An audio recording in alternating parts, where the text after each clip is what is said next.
चलिए नया topic start कर रहे हैं, बोट एंड स्ट्रीम। ठीक है, पता होगा बोट को नाव बोल देते हैं हिंदी में और स्ट्रीम को धारा बोल देते हैं। जैसे पानी की धारा, जैसे पानी के ऊपर नाव चलती है ना, तो धारा। तो बोट एंड स्ट्रीम में आपको बहुत कुछ ज़्यादा एक्स्ट्रा करने की ज़रूरत नहीं है। मैं बता देता हूँ आपको। जिस बच्चे ने टाइम एंड डिस्टेंस के सारे पार्ट कर दिए, जिस भी स्टूडेंट ने टाइम एंड डिस्टेंस अपना कवर कर दिया, उसका समझो साथ ही साथ बोट एंड स्ट्रीम भी कवर हो गया। जैसे कि हमने टाइम एंड वर्क जिस स्टूडेंट का हो गया था, उसका पाइप एंड सिस्टम ऑटोमेटिकली हो गया था ना। क्यों? क्योंकि टाइम एंड वर्क का सारा कंसेप्ट पाइप एंड सिस्टम के ऊपर जाता है, यानी कि पाइप एंड सिस्टम करने की अलग से जरूरत ही नहीं थी। कुछ एक दो क्वेश्चंस के टाइप बनते थे जो हमने पाइप एंड सिस्टम में देखे थे, लेकिन जिन्होंने टाइम एंड वर्क कंप्लीट करा था उनका pipe and system automatically complete हो गया था। इसी तरीके से क्या है, जिसने टाइम एंड डिस्टेंस कंप्लीट कर लिया है, ठीक है, जिसका टाइम और डिस्टेंस कंप्लीट हो गया है, उसको बोट एंड स्ट्रीम में कुछ एक्स्ट्रा करने की जरूरत नहीं है। कुछ एक दो कंसेप्ट इसमें नए इंट्रोड्यूस होंगे बोट एंड स्ट्रीम में, वो मैं आपको समझा दूंगा। ज़्यादा से ज़्यादा 3 या 4 पार्ट में हमारा बोट एंड स्ट्रीम खत्म हो जाएगा। 15 से 20 क्वेश्चन मैं आप लोगों को करवाऊंगा और इसमें जो समझाने लायक बातें हैं वो मैं बता दूंगा। लेकिन हाँ, टाइम एंड डिस्टेंस अगर किसी का कंप्लीट नहीं है तो वो भाई बोट स्ट्रीम को देखना बिल्कुल मत शुरू करना, पहले टाइम एंड डिस्टेंस अपना कंप्लीट कर लो। ठीक है, अब देखो मैं इसमें डिफरेंस आपको बता देता हूँ। इसमें आप लोगों को बस एक नया कंसेप्ट सीखना है बोट एंड स्ट्रीम में। देखो हमने टाइम एंड डिस्टेंस में क्या सीखा, हमने टाइम और डिस्टेंस में कहा क्या कि जब कोई दो ऑब्जेक्ट अलग अलग स्पीड से सेम डायरेक्शन में जा रहे होंगे, जैसे कि एक ऑब्जेक्ट ये है, ये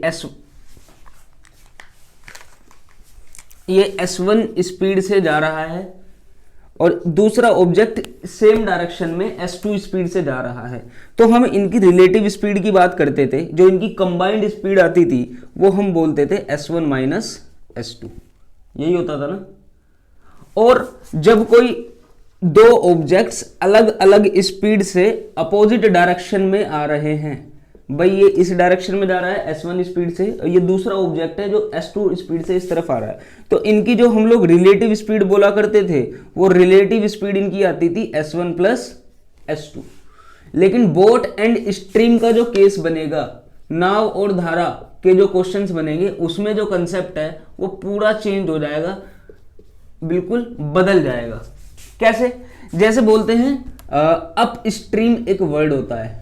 अप स्ट्रीम मतलब धारा के अगेंस्ट, धारा के अगेंस्ट, यानी कि अगर पानी की धारा इस डायरेक्शन में जा रही है तो हम बोट लेके इस डायरेक्शन में आ रहे हैं, तो हम बोट लेके इस डायरेक्शन में आ रहे हैं। समझ रहे हो?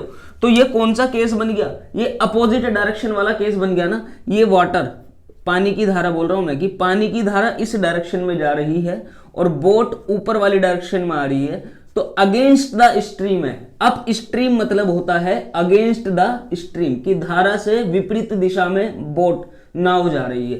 तो ये कौन सा केस है? अप स्ट्रीम वाला केस है। कौन से में काउंट होगा? अगर हम इसकी बात करें टाइम एंड डिस्टेंस से इसको कंपेयर करें तो अपोजिट डायरेक्शन हो गई ना भाई। यहाँ पे ये ऑब्जेक्ट इस डायरेक्शन में जा रहा है, ये इस डायरेक्शन में आ रहा है। सिमिलरली यहाँ पे हो रहा है, वाटर नीचे की तरफ जा रहा है, बोट ऊपर की तरफ आ रही है, मतलब कि अगेंस्ट द स्ट्रीम बोट जा रही है, धारा की दिशा से विपरीत जा रही है बोट। तो ये अपोजिट डायरेक्शन वाला केस हो गया। अब मैं अगर बोल दूं कि जो पानी की जो स्पीड है वो S1 है और जो बोट की स्पीड है वो S2 है, तो अपोजिट डायरेक्शन में टाइम एंड डिस्टेंस में क्या होता था? रिलेटिव स्पीड कंबाइंड हो जाती थी। लेकिन इस केस में क्या होगा, जब धारा के अगेंस्ट जा रही है, तो अगर मैं बोट की स्पीड की बात करूं, अब मैं क्या कर रहा हूं? बोट की स्पीड की बात कर रहा हूं। बोट S2 डायरेक्शन से जा रही है और पानी S1 डायरेक्शन से आ रहा है, तो जो बोट की जो फाइनल स्पीड होगी वो S2 माइनस S1 हो जाएगी, S2 माइनस S1 हो जाएगी। ठीक है, तो इसके अपोजिट हो गया, इसके अपोजिट हो गया। देखो मैं एक बार आपको थोड़ा पूरा समझा देता हूं। अप स्ट्रीम और डाउन स्ट्रीम के दो केस बनेंगे इसमें, बोट एंड स्ट्रीम में, और वही आप लोगों को समझ रहे हैं। ठीक है, अप स्ट्रीम मतलब अगेंस्ट द स्ट्रीम, और डाउन स्ट्रीम मतलब with the stream, down stream मतलब धारा के साथ और अप स्ट्रीम मतलब धारा के अगेंस्ट। ठीक है, अब इसका क्या मतलब है, जैसे मान लो कि जो धारा है, जो वाटर बॉडी है, कोई भी पानी की स्पीड इस डायरेक्शन में है और मैं बोट की बात करूं, बोट इस डायरेक्शन में जा रही है विद द स्पीड s2, तो जो बोट की फाइनल स्पीड आपकी होने वाली है ना, वो s2 माइनस s1 ही होगी, s2 माइनस s1 ही होगी। मैंने इसे s1 माइनस s2 क्यों नहीं बोला, क्योंकि यहां पे देखो बोट की स्पीड कितनी है s2, अगर बोट की स्पीड ज्यादा नहीं होगी पानी की स्पीड से तो वो ऊपर की तरफ जाएगी कैसे, ऊपर की तरफ जाएगी कैसे, ऊपर की तरफ का क्या मतलब है, अगेंस्ट द स्ट्रीम। देखो यहां पे जो अप वर्ड है ना, इसको ऊपर मत समझना, जो इसका हिंदी मीनिंग है ऊपर, तो ऐसे मत समझना कि पानी नीचे की तरफ आ रहा है और बोट ऊपर की तरफ जा रही है। अप स्ट्रीम का मतलब है अगेंस्ट, अप स्ट्रीम का मतलब है अगेंस्ट, कि विपरीत जाएगी, जिस भी डायरेक्शन में पानी की स्पीड होगी, धारा की स्पीड होगी, उसके अगेंस्ट जाएगी। जैसे मान लो पानी इस तरफ जा रहा है तो बोट को इस तरफ जाना है, या फिर पानी इस तरफ जा रहा है तो बोट को इस तरफ जाना है, पानी इस तरफ आ रहा है तो बोट को इस तरफ जाना है, पानी उस तरफ जा रहा है तो बोट को इस तरफ आना है। तो अप स्ट्रीम का मतलब है अगेंस्ट द स्ट्रीम, कि अगेंस्ट, विपरीत जाएगी धारा की स्पीड के। ठीक है, और हमेशा जो बोट की स्पीड होनी चाहिए वो ज्यादा होगी धारा की स्पीड से, जब भी तो धारा को क्रॉस करेगी, जब भी तो धारा पे चढ़ेगी। अगर मैं कह रहा हूं कि पानी इस डायरेक्शन में जा रहा है 4 किलोमीटर पर आवर की स्पीड से और बोट इस तरफ आ रही है 2 किलोमीटर पर आवर की स्पीड से, तो बोट कभी ऊपर आएगी क्या, बोट तो नीचे ही चली जाएगी, पानी के साथ ही नीचे बहती चली जाएगी, समझ रहे हो, मतलब इस डायरेक्शन में चली जाएगी। इसकी स्पीड, बोट की स्पीड, बी से डिनोट कर रहा हूं मैं, बोट की स्पीड पानी की स्पीड से ज्यादा होनी चाहिए, जब भी तो बोट आगे बढ़ेगी, वरना पानी नहीं ले जाएगा उसको पीछे, समझ रहे हो ना। तो इसलिए मैंने s2 माइनस s1 बोला, क्यों, क्योंकि इस वाले केस में मैंने s2 बोली थी, बोट की स्पीड, s2 बोली थी बोट की स्पीड, तो हमेशा हमेशा बोट की स्पीड ज्यादा होनी चाहिए। और अगर मैं इसको s1 बोल देता, बोट की स्पीड को बाय चांस मैं s1 ले लेता और ये स्ट्रीम की स्पीड को s2 ले लेता, तो मैं यहां पे बोलता जो फाइनल स्पीड होगी बोट की वो s1 माइनस s2 होगी।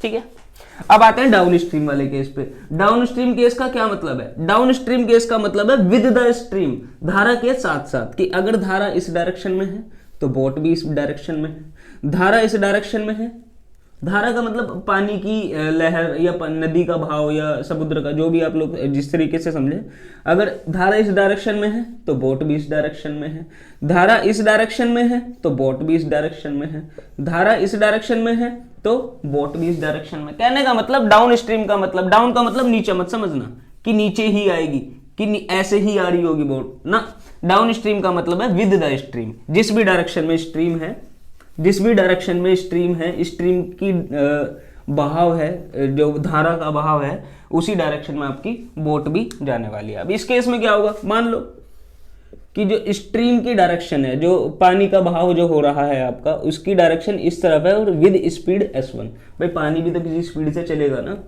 और जो मैं बोट की बात करूं, बोट भी इसी के साथ जा रही है, इसको बोल दो स्पीड विद s2।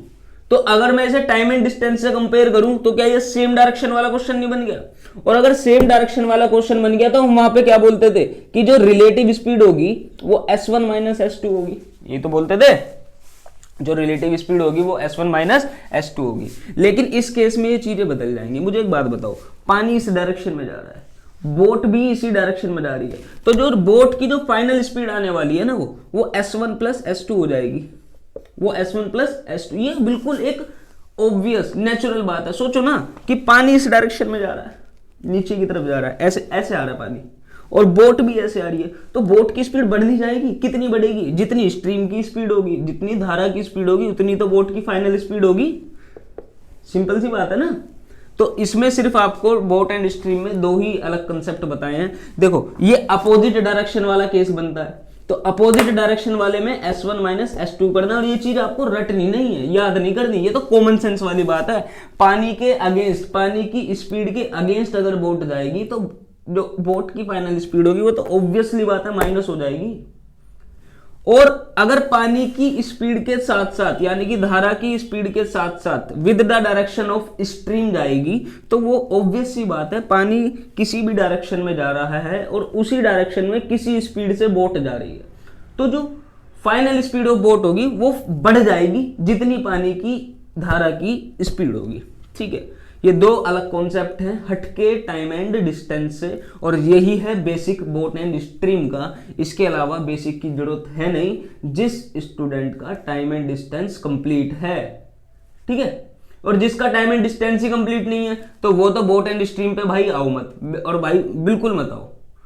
ठीक है, 3 या 4 पार्ट आएंगे, टोटल 15 से 20 क्वेश्चन होंगे और हमारा बोट एंड स्ट्रीम यहाँ पे बिल्कुल खत्म हो जाएगा और जरूरत नहीं पड़ने की कहीं बाहर जाने की। टाइम एंड डिस्टेंस पहले खत्म कर दो और फिर बोट एंड स्ट्रीम पे आना। ये दो कॉन्सेप्ट समझ लेना, अप स्ट्रीम मतलब अगेंस्ट द स्ट्रीम और डाउन स्ट्रीम मतलब with the stream, with the flow of stream, जैसे भी आप लोग समझो। ठीक है, तो धीरे धीरे क्वेश्चन अब इसके मैं लाना शुरू करूंगा, 3-4 पार्ट आएंगे इसके।